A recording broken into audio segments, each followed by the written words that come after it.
Ang pinakamahirap of working endless hours ay normally hindi yung work natin, kung hindi yung little moments na nami-miss natin and we can never get back. This online business will allow you to earn without missing memories. So mga nanay, kung kayo po yung lagi na lang nagbibigay ng excuses sa mga anak nyo na maybe later, maybe next time, this is your way out. Ako nga po pala si Tita.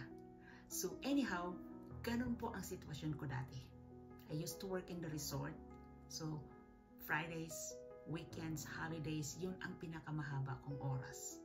Plus nagtuturo pa ako ng fitness classes, so talagang super haba na. At sino pong naiiwan sa bahay? Of course, ang anak ko. Lagi ko nalang binibigyan ng excuses na hindi tayo pwedeng mamasyal ng weekend dahil mag-work si mama. Pero super guilty ako. Nandun ako sa work, parang yung attention ko is talagang divided siya. So kung kayo po ay ganun ang field, so siguro makakarelate kayo nito. But anyhow, hindi ko po akalain na isang video po na katulad nitong pinapanood nyo ngayon ang magiging dahilan para mabago po yun, sitwasyon ko na yun. So yes, online business po ang nakapagbago sa aking sitwasyon. So inaanyayahan ko po kayo, panoorin nyo po yung libreng webinar namin para po makita nyo kung para sa inyo or hindi ang negosyo na ito. So message nyo po ako para po ma-forward ko sa inyo yung information na kailangan nyo.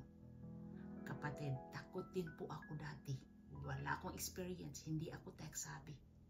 Pero dito okay lang po dahil andito po kami na mag-guide sa inyo.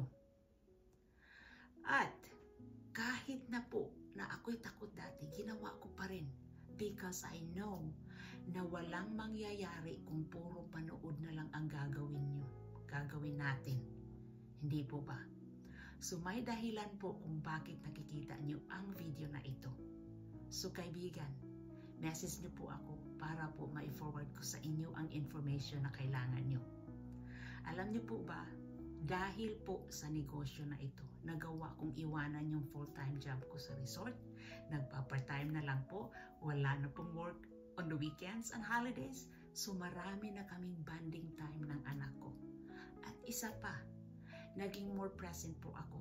Dati isang activity lang ang kaya namin gawin. Pero now, 4 po ang ginagawang activities ng anak ko in a year. So mantakin mo yun. So, super happy siya, super happy ako.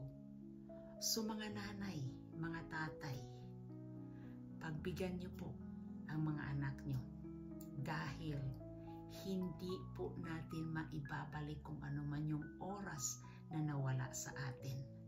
So, maybe panahon na para gumawa tayo ng hakbang para gawin kung ano man talaga yung gusto nating gawin para sa sarili natin at para sa pamilya natin.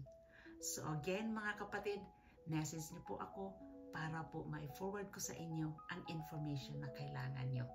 So maraming salamat po sa pakikinig. I'm looking forward po to chatting with you and God bless. Take care po. Message niyo po ako. Thank you. Take care. God bless.